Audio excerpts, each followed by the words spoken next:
चाहे से भले, कहो सबन को माध्य चले।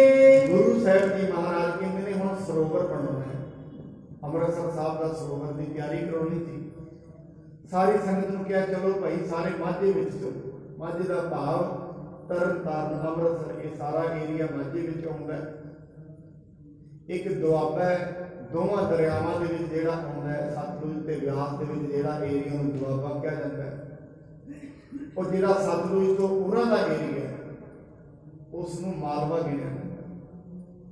एवें तीन तरीके दे विच पंजाब वंडिया होया, माझा, मालवा ते दुआबा, और तिन्हां दीयां बोलियां भी अड्डो अड्ड ने। इस करके अमृतसर माझे दे विच पैंदा है। गुरु साहब जी कहते ने चलो हुण सारी संगत नूं असीं माझे दे विच हुण जाना है। मोहन मोहरी संग सुख है, हमको गुर की आज्ञा है। बाबा मोहन अते मोहरी जी नूं आख्या कि वो गुरु साहब जी के पुत्र ने। कहते भाई सानू गुरु साहब जी का यही हुक्म दिता होया है। सुधा सरोवर को बनवावन, तुम पी आयस करो अलावन। कहते बाबा मोहन अते मोहरी जी नूं कहते तुसीं भी संगतां नूं कहो कि जिहड़ा अमृतसर साहब का सरोवर बनाउणा है, इस करके सारी संगत नूं हुण उत्थे जाना चाहिए है। अपन मनोरथ सबन सुनावा, प्रेम महापरवार बंधावा। अपना मनोरथ सारिਆਂ ਨੂੰ सुनाया ਅਤੇ ਸਾਰੇ ਪਰਿਵਾਰ ਦਾ महान प्रेम ਵਧਾਇਆ है। मिलकर गमन कीन तत् काल है, सिख संगता संग विशाल है।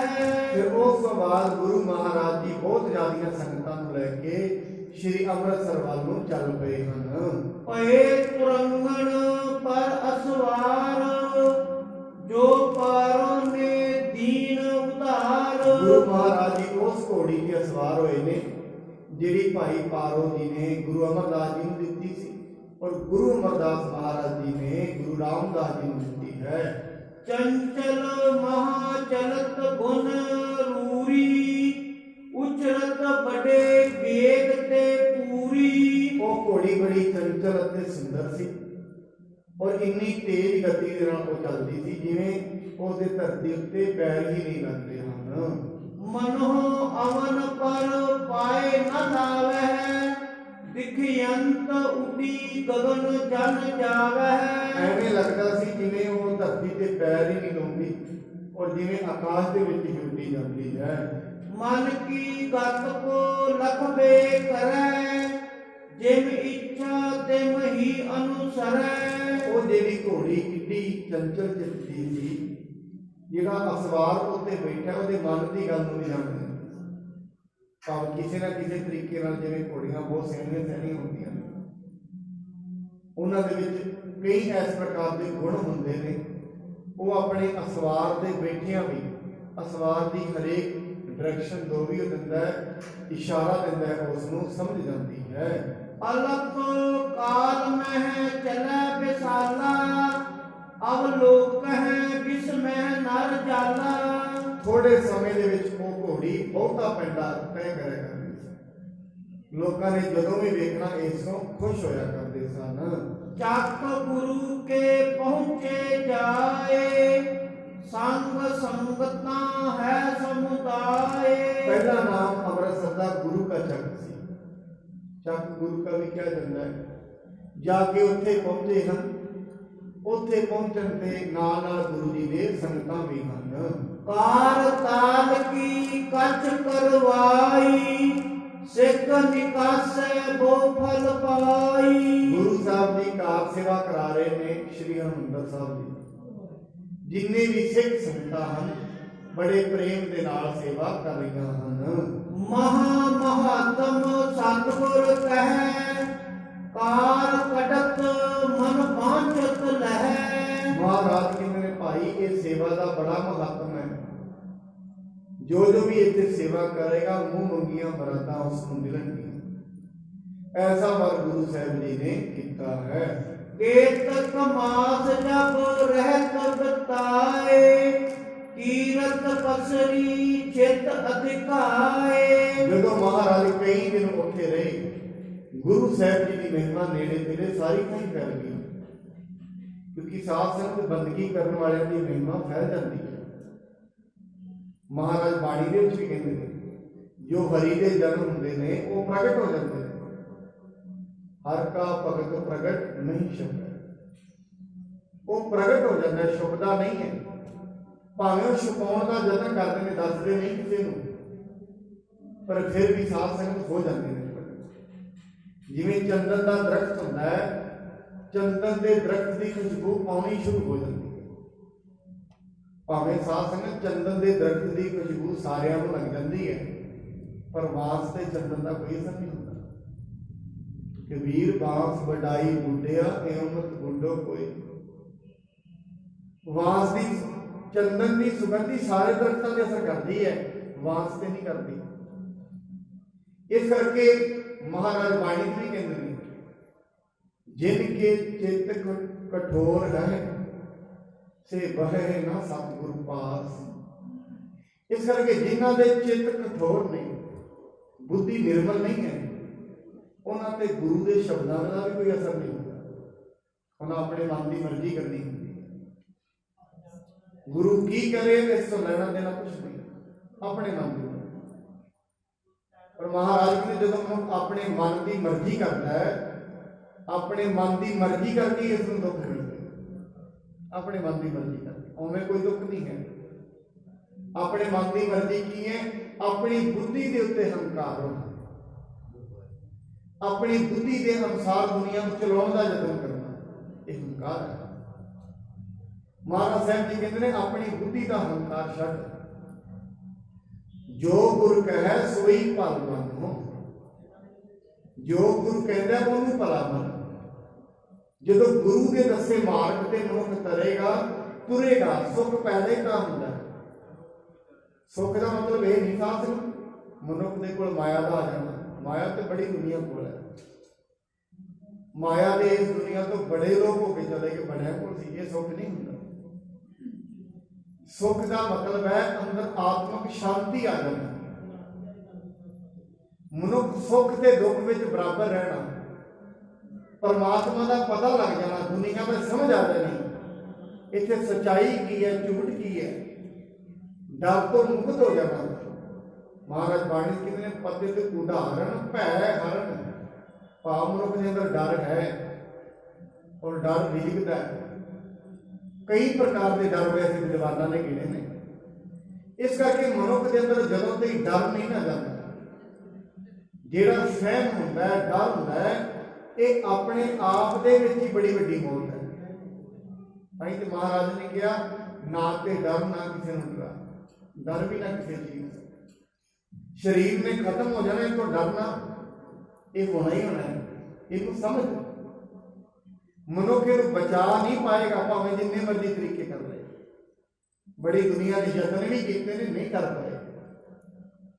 ये जो शरीर है इसकी मंजिल है खात्मा, ये होना ही होना है।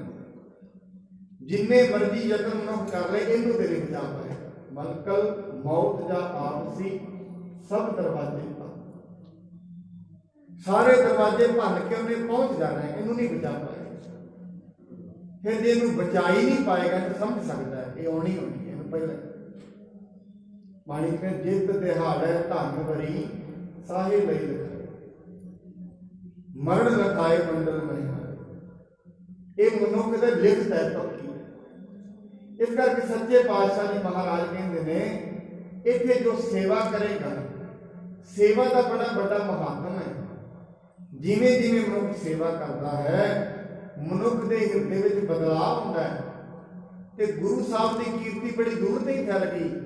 जिहड़े जिज्ञासु सन वो आके गुरु जी को सवाल पूछते हैं, क्योंकि सवाल तो वही पूछेगा ना जिसके अंदर जिज्ञासा होए। परमात्मा कौन है, कित्थे वसदा है, ये जिज्ञासा पहला तो यही पैदा हुई वो है भी कि नहीं है। जे वो है फिर कित्थे है, वो करदा की है, ये सवाल किहदे विच पैदा होणगे। ये उस मनुख के विच पैदा होणगे जिहड़ा सत संगत करदा है। जिज्ञासा हरेक मनुख जिज्ञासा नहीं पैदा होती। परमात्मा बारे बहुत ही दुनिया, महाराज कहते विरद भयो सूझै नहीं काल पहुंचे आ। ਸਾਰੀ ਉਮਰ ਲੰਘ ਜਾਂਦੀ ਹੈ, ਮਨੁੱਖ ਵਿੱਚ ਜਿਗਿਆਸਾ ਫਿਰ ਵੀ ਨਹੀਂ ਪੈਦਾ ਹੁੰਦੀ ਕੌਣ ਹੈ ਪਰਮੇਸ਼ਰ, ਕਿੱਥੇ ਉਹ ਵਸਦਾ ਹੈ, ਇਹਦੇ ਬਾਰੇ ਸਮਝ ਨਹੀਂ ਆਉਂਦੀ। ਇਸ ਕਰਕੇ ਐਸੀ ਜਿਗਿਆਸਾ ਮਨੁੱਖ ਦੇ ਅੰਦਰ ਪੈਦਾ ਹੋਣੀ ਚਾਹੀਦੀ ਹੈ। ਅਨੇਕ ਪ੍ਰਕਾਰ ਮਨੋਰਥ ਮਨ ਕੇ ਕਰਤ ਸੰਪੂਰਨ ਸਿੱਖਿਅਨ ਗਨ ਕੇ। ਲੋਕ ਕਹਿੰਦੇ ਹਨ ਜਿੰਨੇ ਵੀ ਸਿੱਖ ਸੰਗਤਾਂ ਦੇ ਮਨੋਰਥ ਹੁੰਦੇ ਨੇ ਉਹ ਸਾਰੇ ਮਨੋਰਥ ਗੁਰੂ ਸਾਹਿਬ ਜੀ ਪੂਰੇ ਕਰਦੇ ਹਨ। ਜਹ ਕਹੈ ਸੁਜਸ ਕਰਹਿ ਨਰ ਨਾਰੀ ਆਵਣ ਲਾਗਸ ਨਿਤ ਧਨ ਭਾਰੀ।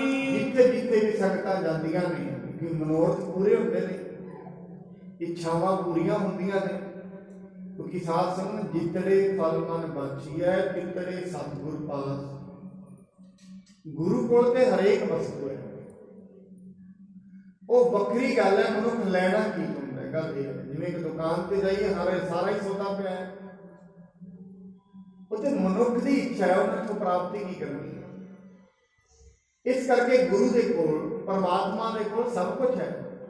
ਸਾਚੇ ਸਾਹਿਬਾ ਕਿਆ ਨਹੀਂ ਘਰ ਤੇਰੇ, ਘਰ ਤਾਂ ਤੇਰਾ ਸਭ ਕੁਝ ਹੈ। ਜਿਸ ਦੇਹ ਸੋ ਪਾਵੇ ਸਦਾ ਸਿਫਤ ਸਲਾਹ ਤੇਰੀ ਨਾਮ ਮਨ ਵਸਾਵੇ। ਮਿਲਦੀਆਂ ਕਿਹਨਾਂ ਨੂੰ ਨੇ? ਸਦਾ ਸਿਫਤ ਸਲਾਹ ਤੇਰੀ। ਜਿਹੜੇ ਪਰਮਾਤਮਾ ਦੀ ਸਿਫਤ ਸਲਾਹ ਆਪਣੇ ਮਨ ਦੇ ਵਿੱਚ ਵਸਾਉਂਦੇ ਨੇ, ਉਹਦਾ ਬਾਰ-ਬਾਰ ਸਮਰਨ ਕਰਦੇ ਨੇ, ਉਹਨੂੰ ਬਾਰ-ਬਾਰ ਯਾਦ ਕਰਦੇ ਨੇ, ਔਰ ਯਾਦ ਕਰਨ ਦੇ ਨਾਲ ਪਰਮਾਤਮਾ ਦੇ ਵਿੱਚ ਪ੍ਰੇਮ ਪੈਦਾ ਕਰ ਲੈਂਦੇ ਹਨ। ਸੋਢੀ ਬੰਸ ਲਾਹੌਰ ਜੋ ਰਹਿ ਕੀਰਤ ਸੁਣਤ ਸਗਲ ਸੁਖ ਲਹਿ। ਗੁਰੂ ਸਾਹਿਬ ਜੀ ਦਾ ਵੰਸ਼ ਜਿਹੜਾ ਸੋਢੀ ਵੰਸ਼ ਲਾਹੌਰ ਵਿੱਚ ਰਹਿੰਦਾ, ਉਹਨਾਂ ਨੇ ਜਦੋਂ ਗੁਰੂ ਸਾਹਿਬ ਜੀ ਦੀ ਕੀਰਤੀ ਸੁਣੀ ਬੜਾ ਸੁਖ ਪ੍ਰਾਪਤ ਕਰਦੇ ਨੇ। ਸਾਡੀ ਕੁਲ ਦੇ ਵਿੱਚ ਗੁਰੂ ਹੋਏ ਨੇ। ਪ੍ਰਸਾਦ ਸਿੰਘ ਨੇ ਯਾਦ ਰੱਖਣਾ, ਇਹ ਜਿਹੜੇ ਲੋਕ ਪਹਿਲਾਂ ਇਕੱਠੇ ਹੋ ਕੇ ਗੁਰੂ ਅਮਰਦਾਸ ਜੀ ਦੇ ਕੋਲ ਆਏ ਸੀ, ਤੁਹਾਨੂੰ ਜਵਾਈਆਂ ਦਾ ਕਦਰ ਦਾ ਹੀ ਨਹੀਂ ਪਤਾ, ਅੱਜ ਗੁਰੂ ਬਣ ਗਏ। ਕਿਉਂਕਿ ਸਾਧ ਸੰਗਤ ਜਦੋਂ ਤੱਕ ਮਨੁੱਖ ਨਿਵਾਣ ਵਿੱਚ ਹੁੰਦਾ ਹੈ ਨਾ, ਮਹਾਰਾਜ ਕਹਿੰਦੇ ਜਾ ਕੋ ਮੁਸ਼ਕਿਲ ਆਪ ਬਣਾਏ ਢੋਈ ਕੋਈ ਨਾ। ਜਦੋਂ ਤੱਕ ਉਹਨੂੰ ਕੋਈ ਨਹੀਂ ਨਾ ਜਾਣਦਾ, ਕੋਲ ਵੀ ਖਲੋਤਾ ਹੋਈ ਦੱਸਦਾ ਹੈ ਕਿ ਮੇਰੇ ਪਰਿਵਾਰ ਚ ਐਸਾ ਵੀ ਹੁੰਦਾ ਹੈ। ਪਰ ਜਦੋਂ ਕਿਸੇ ਮਰਤਬੇ ਦੇ ਪਹੁੰਚ ਜਾਏ ਨਾ, ਭਾਵੇਂ ਬੜੀ ਦੂਰ ਦੀ ਰਿਸ਼ਤੇਦਾਰੀ ਹੋਏ, ਦੂਰੋਂ ਰਿਸ਼ਤੇਦਾਰੀਆਂ ਕੱਢ ਕੇ ਕੱਢੀ ਜਾਏ, ਉਹ ਮੇਰਾ ਨਹੀਂ ਲੱਗਦਾ। ਕਿਉਂ? ਹੁਣ ਪਤਾ ਹੈ ਉਹਦੇ ਨਾਲ ਕਹਿਣ ਨਾਲ ਮੇਰੀ ਸ਼ਾਨ ਉੱਚੀ ਹੋਈ।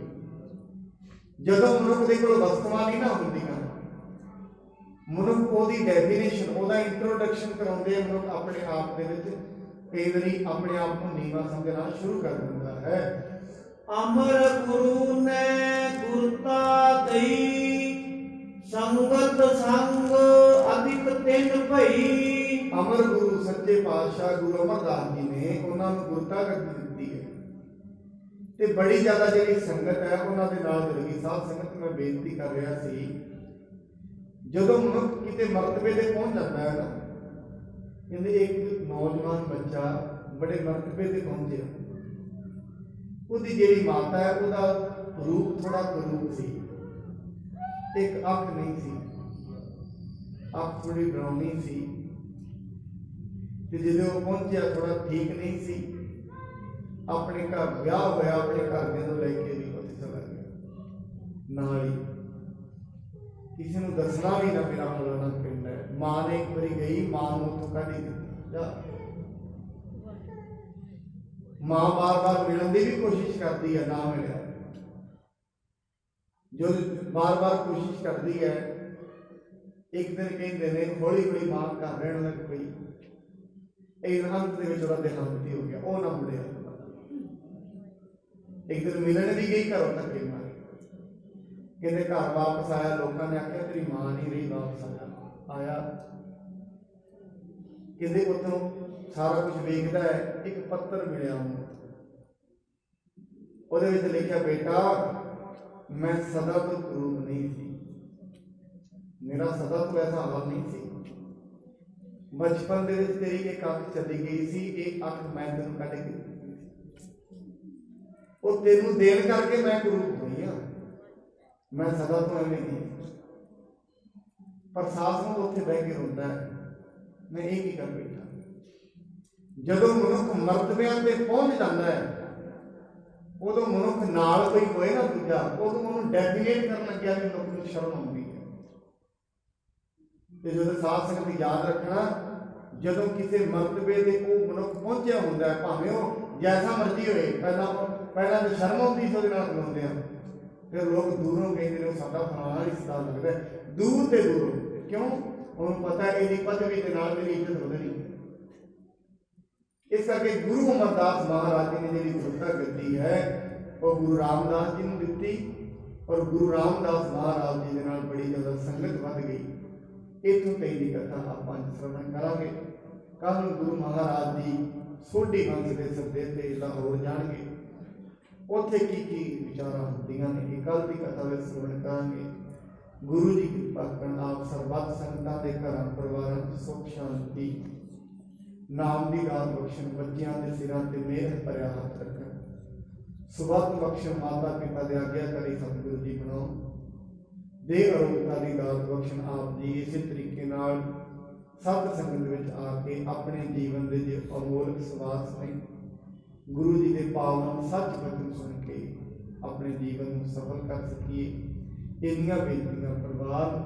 ਵਾਹਿਗੁਰੂ ਜੀ ਕਾ ਖਾਲਸਾ, ਵਾਹਿਗੁਰੂ ਜੀ ਕੀ ਫਤਿਹ।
ਖਾਲੀ ਤੇ ਕੱਟਦਾ ਕਰ ਦੋ ਨਾ।